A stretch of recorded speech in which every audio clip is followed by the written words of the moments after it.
Yes, today's video ay gagawa tayo ng mango graham. Yan, alam nyo naman. Yan, nalagyan ko na po siya ng gatas. Naghalo-halo ko po yung gatas.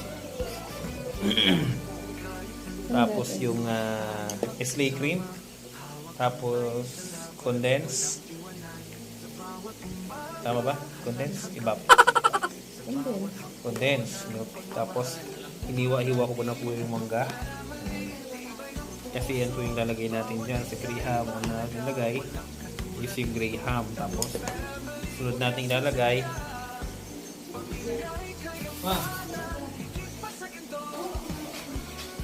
yan. Kukutsarahin po natin. Yan. Ako po yung gumagawa niyan dito sa bahay. Yan. Tara po yan. Lagi po akong gumagawa niyan pag may budget.